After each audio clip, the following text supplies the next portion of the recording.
Bonjour à tous et bienvenue dans Bonjour chez vous, où règne la joie et la bonne humeur. Et ça tombe bien puisqu'aujourd'hui, nous faisons un thème sur la joie. As-tu perdu ta joie? Donc peut-être que vous n'allez pas rire tout de suite avec nous au début de cette émission, mais nous le croyons à la fin de cette émission. La joie aura rempli vos cœurs. En tout cas, c'est notre prière. Et aujourd'hui, j'ai Frank et Annabelle avec moi, de bout en train, j'ai envie de dire. En tout cas, moi, je vais rire dans cette émission, je suis certain. T'as déjà prévu? Ouais, c'est prévu. Ok. Et Il planifie souvent ce genre de choses. Il n'y a pas de suspense par rapport au rire, par contre. Ça, tu peux le dire à l'avance quand tu vas rire. Ah, ben ça va être spontané. Ah, c'est ça. Ça va être comme ça va sortir. Comme ça. Spontanément. Annabelle, tu vas faire une rubrique conseil du coach. Ma joie, mon choix.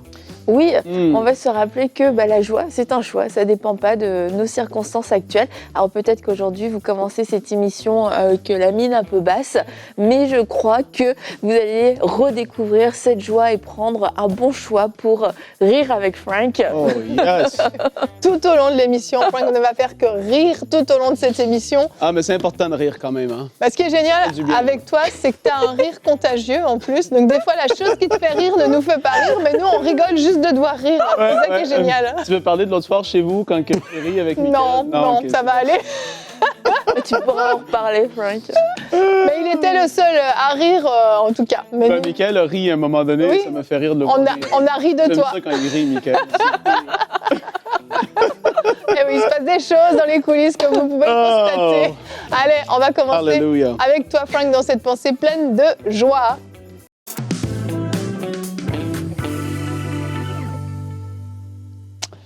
Et Evelyne, je ne vais pas prendre mon téléphone aujourd'hui dans cette pensée parce que je n'ai pas de verset à lire. Je suis déstabilisée, là, du coup. Je vais casser les codes de la pensée du jour aujourd'hui. Je vais raconter une histoire. Oh, vas-y. Ah, j'aime trop quand tu racontes des histoires. Ouais, ça se peut que ça dure longtemps. Vas-y. Mais ça va être une bonne histoire. Par la grâce de Dieu, ça se passe dans une petite église dans le sud des États-Unis où est-ce qu'il y a un nouveau pasteur qui arrive, un homme bien éduqué. Beaucoup d'études. Et c'est une petite église bien en feu où ce que les gens disent « Gloire à Dieu! Alléluia! » Les gens sont énervés, ils dansent, ils se réjouissent dans le Seigneur.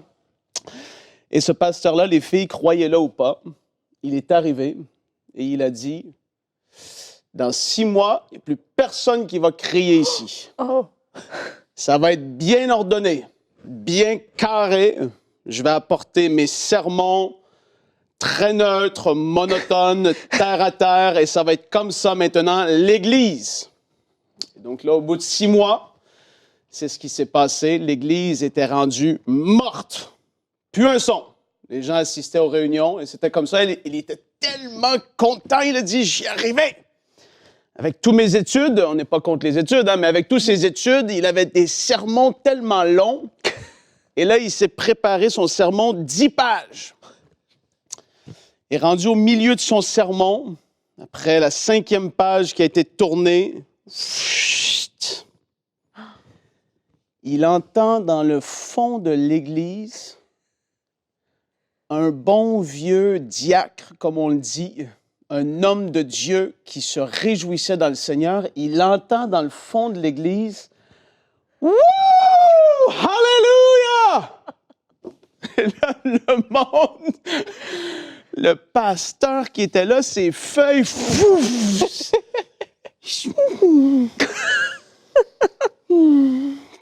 Qui a osé faire un son, un cri comme ça?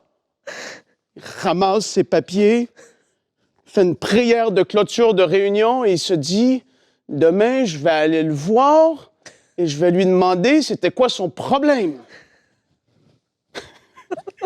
C'est une vraie histoire?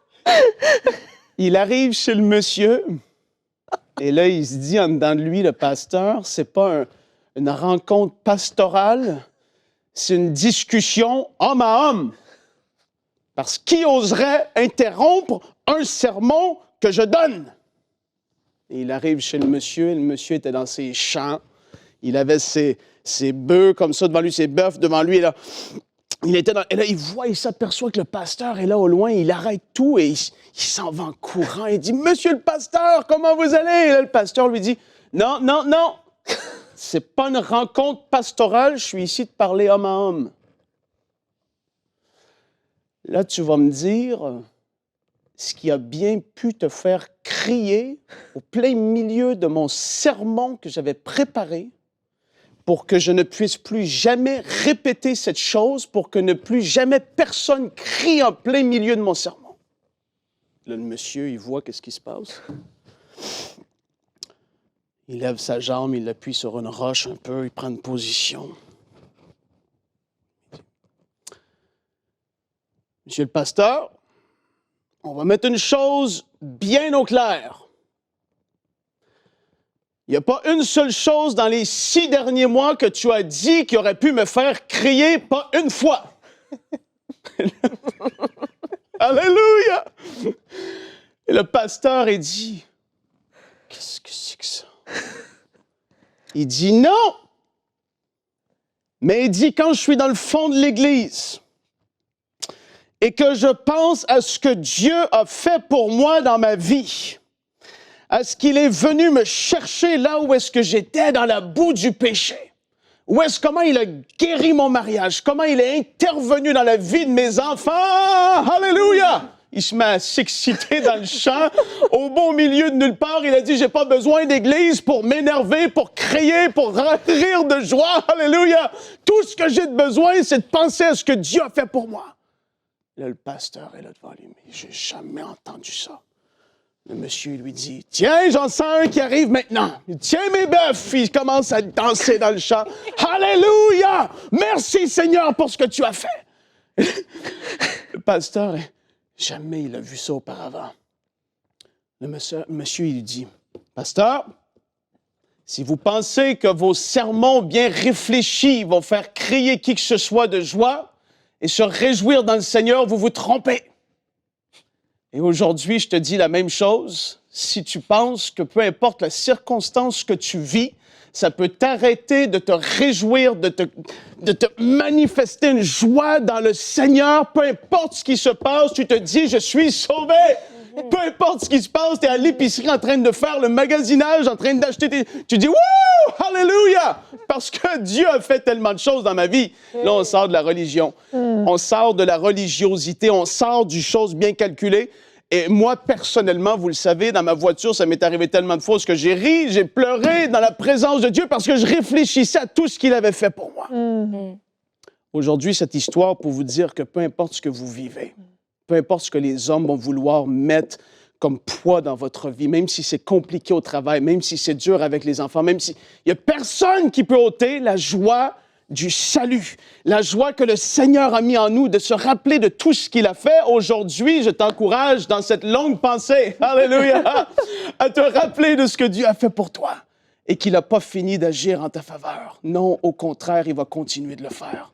Seigneur, je veux te remercier et Annabelle et Evelyne ont prié ensemble sur ce plateau. Seigneur, on prie qu'une joie les remplisse. Oui. Je prie qu'ils soient visités là en ce moment. Je prie que c'était lourd, que la vie était lourde. Je prie que ceux qui vivent des situations, des circonstances compliquées, je prie que ce joug soit ôté de leur vie. Je prie qu'ils puissent rire dans ta présence. Je prie qu'ils soient visités en ce moment, qu'ils ôtent les yeux de les situations compliquées, que ceux qui sont dans des dépressions, qui se rappellent de ce que tu as fait pour eux. Alléluia. Seigneur, on a tellement de raisons pour se réjouir en toi et on veut prier pour eux aujourd'hui, maintenant. Alléluia. Agis dans leur maison. Oui, agis dans leur foyer, Seigneur. Au nom de Jésus. Amen. Seigneur, on te remercie. Seigneur. Ouais, merci Amen. Pour la joie qui remplit nos frères et nos sœurs à la maison. Vraiment qu'un esprit de joie vienne envahir les maisons. Alors qu'ils ont entendu cette histoire, alors qu'ils se reconnaissent, se disant oui, je suis passé, je me suis fait priver, je me suis fait voler ma joie. Père, que tu ranimes la joie du salut dans leur cœur. Que tu leur rappelles cette glorieuse espérance qu'ils ont. Même si tout autour d'eux est catastrophique, Seigneur, ils fixent les yeux sur toi, qui est au ciel et qui règne. Et ils savent dans leur cœur. Merci pour cette espérance que tu leur donnes. Ils savent dans leur cœur qu'ils vont venir un jour te rejoindre au ciel. Ils se souviennent de ce que Jésus-Christ, tu leur as accompli à la croix. Et la joie monte alors que nous prions. Un alléluia de joie sort de leur bouche alors que nous prions. Oui, Seigneur. Merci Seigneur pour ces mains qui se lèvent vers toi dans la joie, pour ces sourires qui se dessinent sur les visages au nom de Jésus. Merci Seigneur. Merci, Seigneur. Alléluia. Gloire à toi Seigneur. Merci Seigneur. Gloire à Dieu. Merci Frank pour cette pensée exceptionnelle. Quelle histoire! Et qu'est-ce qu'elle nous enseigne? C'est tellement fort ce que tu as partagé. En fait, c'est drôle. On voit ton histoire, on voit toute ton expression. Juste ça, c'est drôle. Mais le fait de comprendre qu'effectivement, notre joie part de l'intérieur, ça vient. C'est pas l'extérieur qui amène la joie, c'est l'intérieur qui fait que la joie se manifeste. Et peut-être, oui, certains d'entre vous vous dites, mais moi, il n'y a pas une once de joie à l'intérieur de moi. Et à cause de cette pensée que Frank a partagée, vous avez su trouver cette étincelle de joie à l'intérieur de vous qui provient ne serait-ce que du fait que vous êtes sauvés, que vous avez été rachetés. Juste ça est suffisant. Et notre verset du jour, Philippiens 4:4, nous dit « Réjouissez-vous toujours dans le Seigneur. » Je le répète, dit Paul, réjouissez-vous. Paul vient volontairement insister sur l'importance d'avoir un cœur joyeux et de se réjouir. Frank? Regarde tout ça, ce truc pour ça. Sa rubrique. Non, mais pour de vrai, si on aurait été dans une réunion, ça l'aurait parti. Là, je serais parti. Ah bah oui, on a bien compris. Mais la joie, on était ensemble, les trois ici, plus tous ceux qui regardent. La joie ne doit pas être reliée aux circonstances. Peu importe dans le pays dans lequel tu te trouves, mais je suis sérieux. Tellement. Que ce soit l'abondance matérielle ou pas à tes yeux, que ce soit la vie parfaite qui est projetée sur les réseaux sociaux ou pas à tes yeux, mais ta joie à toi dans ta vie, premièrement, elle doit venir de ce que Dieu a fait pour toi. Mais ça, personne ne pourrait te l'enlever. Oui. Je me rappelle des histoires des croyants qui avaient été persécutés pour leur foi et même emprisonnés. Et dans la prison, il y a une joie qui est là, qui se manifeste, mais tu te dis, ils sont des fous. Mais il y a quelque chose que le monde ne peut t'enlever. Il y a quelque chose qui ne peut pas être retiré d'à l'intérieur de toi. Peu importe ce que les lois, ce que les hommes, les femmes voudraient faire, peu importe ce que tu traverses, il y a une joie qui doit se manifester. Et c'est pour ça aujourd'hui qu'on en parle comme ça. C'est qu'on veut enlever les yeux d'une joie superficielle. Les hommes et les femmes vont avoir une nouvelle télévision et là, on est content pendant 2 jours. On a une nouvelle voiture et après 3 mois, c'est déjà, voilà, j'ai ma voiture et j'ai un gros paiement souvent qui va aller avec aussi. Et c'est des joies qui sont superficielles, c'est pas mal en soi, mais si tu vis ta vie avec cette joie-là qui est là, tu cherches à combler le manque de joie dans ta vie par des choses matérielles, tu vas être triste, entre guillemets, toute ta vie. Oui. Quand que tu te dis qu'en effet, peu importe où est-ce que tu es dans ton lit le soir et tu réfléchis à ce que Dieu a fait pour toi. Vraiment, je ne dis pas ça cliché, je le fais moi-même. Je peux être là et je me dis, Seigneur, t'as fait ça dans ma vie.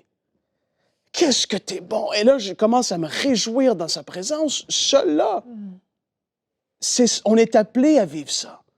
Donc, laisse pas la joie être seulement arrivée de l'extérieur, mais qu'elle vienne de toi à l'intérieur du fait de ce que tu as reçu du Seigneur, premièrement. Je vais laisser la place à Annabelle. Quel final! C'est comme un one-man show. C'est difficile de reprendre après toi. J'aurais aimé que Gordon soit là avec l'orgue en plus. Alléluia, Gordon! Il aurait dû être là, Gordon. Tu fasses un message sur la joie, Frank. Pardon? Il faudrait que tu fasses un message complet sur la joie. Ah ouais, ça serait cool, ça. Avec Gordon, en effet. Ouais. Voilà. Il faudrait Gordon avec ça.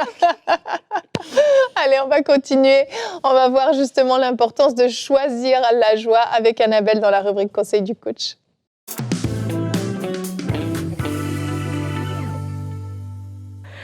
Alors oui, on va voir que la joie est un choix. La joie, ma joie, c'est mon choix. Et la première question que j'aimerais te poser, c'est quelles sont les nouvelles que tu écoutes? Parce que aujourd'hui, on a accès à l'information. Ouais. Et avant, on recevait le journal quotidien devant sa porte ou dans sa boîte aux lettres. Et c'était ta seule source d'information. Aujourd'hui, tu as plein de journaux, tu as Internet, et du coup, les sources d'information sont multiples et on peut savoir une horreur, mais on peut la savoir en diversion, en 30 langues et en vidéo, lecture, bref, on peut le savoir sous tous les formats. Et il y a vraiment une différence entre le fait d'être informé et le fait de se nourrir de cette information. Alors, comment savoir quand on franchit la limite? C'est regarde le fruit que ça produit en toi. Comment est-ce que je me sens après avoir lu 1 heure ou écouté 1 heure d'actualité? Tu te sens aspiré, tu n'as même pas envie d'être dans la joie. Tu te dis, mais ce monde est pourri, où va le monde, etc. Et il y a toutes ces sources d'information, mais il y a aussi les réseaux sociaux. Frank en a parlé tout à l'heure. Le fait de voir toute la vie de tout le monde, c'est vraiment ça peut être un voleur de joie. Notre joie vient de notre vie à nous. Ça doit venir de notre vie à nous. On n'est pas heureux en voyant les autres, à travers les autres, et on ne peut pas non plus se permettre d'être malheureux parce que les autres gens sont heureux. Et la comparaison, ça c'est vraiment un voleur de joie. Frank a raconté son histoire. Il est wow. Je me dis, moi, si je fais ça, j'aimerais bien. Hein. Je me dis, allez, vas-y, allez. Et si je fais ça, il faut que je dorme 48 heures après. Et si je me dis, il faut que je raconte des histoires comme Frank, mais je vais être super malheureuse tout le reste de la journée, même après une émission sur la joie. Donc, la meilleure chose à faire, c'est d'accepter que je ne raconterai pas d'histoires comme Frank, mais d'apprécier les histoires de Frank. Et les réseaux sociaux, c'est ça, en fait. C'est qu'on voit des vies qui ne sont pas les nôtres, et plutôt que d'être heureux avec ce qu'on peut avoir, avec notre vie de famille, avec peut-être ce qu'on considère comme notre petite vie, on se retrouve hyper insatisfait parce qu'on regarde des gens célèbres qui ont des millions, des milliards, qui vivent une vie qui ressemble en aucun cas à la nôtre, et on se compare, et puis on regarde sa cuisine, on regarde ses enfants, on regarde sa voiture. Non, ta vie est géniale, c'est juste pas cette vie-là qui est la tienne. Ta vie est géniale, il y a de la joie qui est disponible dans ta vie. Amen. Et on l'a dit, ça dépend pas de nos biens matériels de toute façon. Donc voilà, ça c'était la première chose. Quelles sont les nouvelles que tu écoutes? Fais un tri, regarde comment tu te sens après, et si tu te sens moins bien que quand tu as commencé, ça veut dire que tu es allé trop loin, tu as franchi une limite et que tu es en train de te nourrir de voleurs de joie. Donc on va juste s'en débarrasser, on va juste s'en écarter. La deuxième chose, c'est que la joie est spirituelle. Et c'est peut-être le point le plus important parce que dans le monde chrétien, beaucoup de gens s'interdisent de vivre la joie. Donc la joie, c'est un choix. Oui, mais moi j'ai fait le choix de ne pas être joyeux parce que j'ai l'impression que c'est léger. Et quelquefois, on a des commentaires dans les émissions, vous ne faites que de rire. Et on a aussi d'autres commentaires, merci pour votre bonne humeur qui me fait tellement de bien. Qui sont majoritaires. Voilà, exactement. Et si les gens ils pensent que là, c'était trop... Attends qu'ils arrivent au ciel. Wouhou! Là, ça va. C'est un autre cran, hein? Là, on est des débutants, là. Annabelle. C'est pas ta rubrique, hein? Non, mais je suis sérieux. Mais oui, t'as raison. Je suis sérieux. Et on lit dans 1 Chronique, qui est quand même le livre le plus drôle de la Bible, on le sait, où il y a le plus de réjouissance. Dans 1 Chronique 16, la splendeur et la magnificence sont devant lui, devant Dieu. La force et la joie remplissent sa résidence. La force et la joie fait partie de la maison de Dieu et on va trouver de la joie. Alors si nous, on arrive avec nos mines, ah non, mais moi, je suis spirituelle. Oui, mais il y a de la joie dans ma maison, en fait. Dans ma maison, c'est comme ça que ça se passe. C'est la culture divine, ça fait partie, la joie fait partie de la culture divine. Et du coup, tu as des gens, quelquefois, mais toi, t'as pas... Si, j'ai la joie du Seigneur. Aïe, aïe, aïe. Ah bah, elle fait peur ta joie. Et en fait, c'est parce qu'on vit sous un joug où on s'interdit d'être joyeux. Et on se dit, rire, c'est léger. Rire, c'est superficiel. Le monde va mal, il y a des âmes à sauver, mais on ne sauve pas les âmes par de la tristesse. Oui, il y a des moments, et la Bible nous dit, il y a un temps pour tout, et il y a des moments pour pleurer, il y a des moments pour prier avec larmes, réclamer les âmes, mais il y a aussi des moments pour pouvoir se réjouir. Et se réjouir, c'est juste, il faut apprendre à se réjouir des bonnes choses, et pas des choses de l'immoralité, de l'impureté, etc. Mais on se réjouit du salut, comme l'histoire que tu as racontée. On se réjouit de ce que Dieu fait. Quelqu'un est guéri, mais on va se réjouir. Oh, gloire à Dieu, je suis dans la joie. Non, on peut manifester, on a le droit de manifester de la joie dans la maison de Dieu. Je le répète, la joie remplit sa maison. Ça fait partie d'une vie spirituelle normale que d'être joyeux. Alors arrêtons de nous priver. Et ça, je pense que c'est vraiment un point bloquant pour beaucoup. C'est pas tant les nouvelles, etc. Parce que peu importe, mauvaise ou bonne nouvelle, c'est que non, j'ai pas le droit de rire parce que je suis chrétien, j'ai pas le droit de manifester de la joie. C'est un mensonge. Et juste pour terminer, oui, sur ce point-là, ce matin, je disais dans Colossiens, renoncer aux œuvres de la chair, et ça parle de l'immoralité, de l'impureté, des mauvais désirs, de l'idolâtrie et de la soif de l'argent, je crois. Et je me dis, ça parle pas, les œuvres de la chair, ça parle pas de la joie. Et donc, c'est pas quelque chose auquel on doit renoncer. Dans le monde, si t'es quelqu'un, c'est ça, dans le monde, t'étais quelqu'un de sympa, quelqu'un qui est, tu sais, les gens aimaient être avec toi. Depuis que t'es devenu chrétien, les gens te fuient parce que t'es devenu austère, morne, dur, sévère. La joie, oui, Frank le dit, la joie fait partie des fruits de l'esprit, ça fait pas partie des œuvres de la chair. Amen. Et dernier point, apprends à reconnaître tes sources de joie. Alors oui, on a vu que notre première source de joie, c'est le salut. Mais maintenant, on va cultiver cette joie-là, et on va dire, oui, mais non, mais moi, c'est Jésus. Jésus est ma joie. Oui, Jésus est ta joie, c'est une excellente chose, et c'est le point de départ pour justement se réjouir des bonnes choses. Mais maintenant, il faut aussi admettre qu'il y a des choses qui nous remplissent. Il y a des choses qui nous donnent plus de joie que d'autres, et c'est important d'apprendre à cultiver notre joie, parce qu'elle va pas venir des circonstances dans une journée. Il y a peut-être rien qui va nous amener une joie particulière, et pourtant on est amené à cultiver et à faire grandir cette joie, comme on peut faire grandir la paix, on peut faire grandir la foi, on peut faire grandir la maîtrise de soi. On va aussi faire grandir notre joie en la cultivant. Et c'est de se demander, qu'est-ce qui me procure de la joie? Et c'est le genre de questions qu'on peut pas se poser si on n'a pas été libéré de ce joug de tristesse et de chagrin qui nous rend spirituels. Mais maintenant qu'on a été libéré dans le nom de Jésus, on peut se poser cette question. Qu'est-ce qui me donne de la joie? Et c'est quoi qui me donne de la joie? Est-ce que c'est d'être avec des amis et d'avoir un bon moment, puis je sens, ça m'a rempli, ça m'a fait du bien? Est-ce que c'est de jouer à des jeux de société, aller faire des balades en plein air, faire de l'exercice, faire une activité peut-être un peu plus intense où on se dépense, t'es bien après, tu ris, t'es content, tu te sens bien? Est-ce que c'est de faire de la cuisine, de cuisiner seul ou en famille, bref, de dessiner, de faire des puzzles, Emeline? Moi, ça m'a volé ma joie. Moi, ça me remplit de paix. Ah ouais, mais... Ça me donne envie de fuir. On peut ne pas faire de puzzle ensemble, si tu veux, Frank. Ça peut être des travaux manuels. Des travaux manuels, ça peut être au niveau de l'art, mais ça peut être aussi des vrais travaux, repeindre une pièce, faire quelque chose parce qu'on a un sentiment d'accomplissement, de la pêche. Ça peut même être des activités tranquilles où on n'est pas... Le poisson m'a raconté une bonne blague.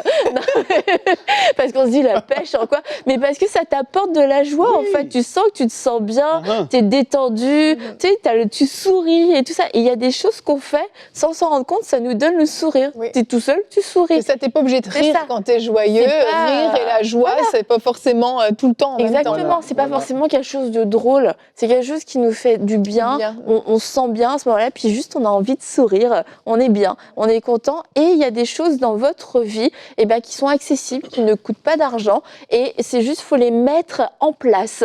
Il faut les identifier, 2, les mettre en place et les rechercher. Parce que ces choses-là ne viendront peut-être pas toutes seules. Alors, trouvez trouver ce qui vous fait rire. Quelquefois, c'est de repenser à certains souvenirs, à certaines histoires. Il y a des histoires, Frank et Jérémy ont leurs histoires, ont des photos et ça les fait rire à tous les coups. À tous les coups. Juste à y penser, ça le fait rire. Ils regardent tous les deux une photo dans une réunion et les deux, ils vont éclater de rire. Mais voilà, ça peut peut-être sembler superficielle ou secondaire dans votre vie, mais on a besoin de cette joie. La joie est une force et la vie va comporter énormément de défis, de tempêtes, etc. Mais on peut les traverser avec la joie et la joie est spirituelle. Alors je vous invite à rire un bon coup et à trouver maintenant ce qui vous donne de la joie et à pouvoir cultiver cette joie. Merci Annabelle. Je pense que c'est important de comprendre qu'on est des gens qui aiment rire. Je pense que les gens le savent, on aime beaucoup rire. Moi, pas trop. Oui. Mais on sait aussi être sérieux. Ça ne veut pas dire que quand tu aimes rire, que tu es joyeux, tu es forcément léger. On peut faire des réunions de travail pendant plusieurs heures à réfléchir sur des choses, mais on va avoir un moment où, on va ouvrir une fenêtre, on va décompresser. La fenêtre s'ouvre d'elle-même. La fenêtre s'ouvre d'elle-même, effectivement. Frank, généralement, ouvre la fenêtre le premier. Aïe. Mais on va rire. On peut vivre des temps très forts dans la prière, des temps spirituels qui sont extrêmement forts. On va pleurer des fois, on va vivre des temps et puis tout à coup, on va se mettre à rire et c'est comme ça en fait. C'est que l'un ne va pas sans l'autre. On peut associer des temps sérieux à des temps de joie et de rire, des temps très spirituels à des temps de joie et des temps de rire. Tout ça peut aller ensemble. Je vais mettre un bémol juste sur la moquerie, parce que la moquerie, par contre, c'est quelque chose qui est clairement dénoncé par la parole de Dieu. Et rire en se moquant, c'est quelque chose qui est très facile, mais la moquerie n'est pas quelque chose que Dieu approuve. Donc là, c'est le petit bémol et c'est la chose sur laquelle, là, on bascule du côté de la chair. Donc il faut faire attention avec ça.